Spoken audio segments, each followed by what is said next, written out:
ago. He's married to Kelly, has 2 kids, 8 and 6 years old, attends St. Victoria Church, and he is a strong leader in the Minnesota House of Representatives, and I think he would do a great job, and I want to introduce you to Paul. Thank you very much for coming today.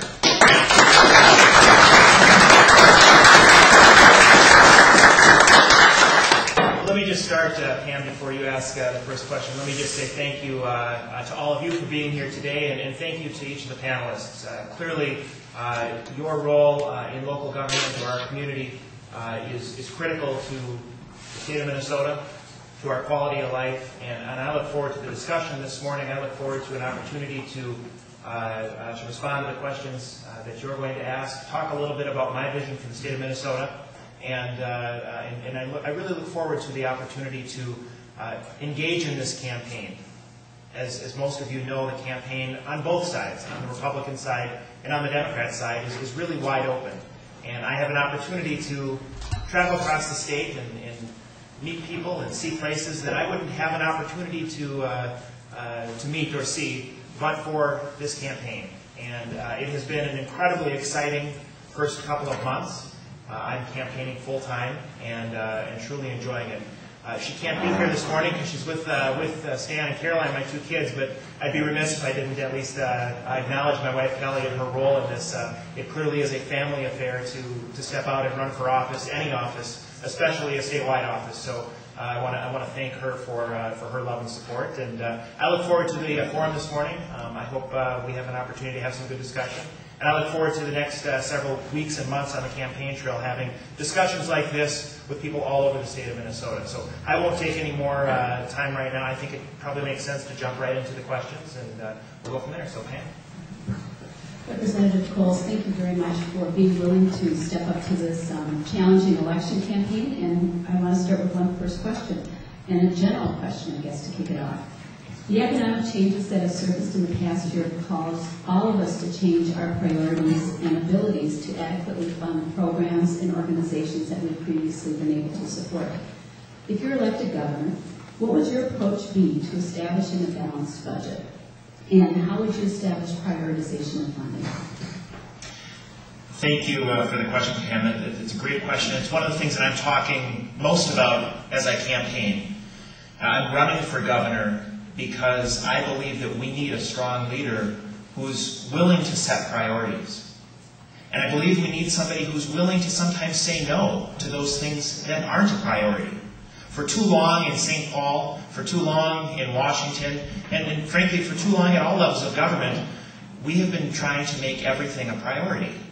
And that just doesn't work. I think objective observers, regardless of their political affiliation, as they look at the state of state government today, they recognize that it's unsustainable.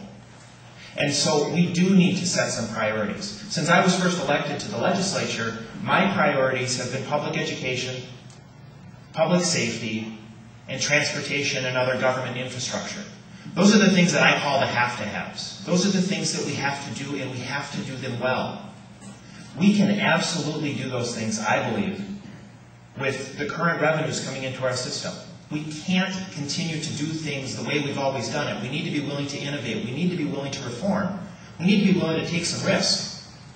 That's what businesses across the state and country are having to do. That's what families across the state and country are having to do. You know, my family goes through that kind of exercise. We've had ups and downs in our personal financial situation, our cash flow. And when that happens, we have to make tough choices. Sadly, government too often seems unwilling to make those choices. I want to be very clear, that's not easy to do. There are a lot of people who are receiving a real or perceived benefit from some government program that came into existence in the 70s or 80s or early 90s. And I think we need to be able to look at people and say, you know what, I appreciate, I respect the fact that you are receiving a program, receiving a service, and that you're receiving some benefit from that. But we can't keep doing it. Government has a limited role. Government should have a limited role. We need to get back to that principle. I think we've lost it. Let me, I've said a lot there, Pam, and maybe there's a follow-up. I want to make sure that I'm answering the question as best I can. I don't know if there's any follow-up there. No, I like what you said about saying willing to set priorities and willing to say no, and I think that's what it's going to take. So I'm going to pass on to me. Thanks.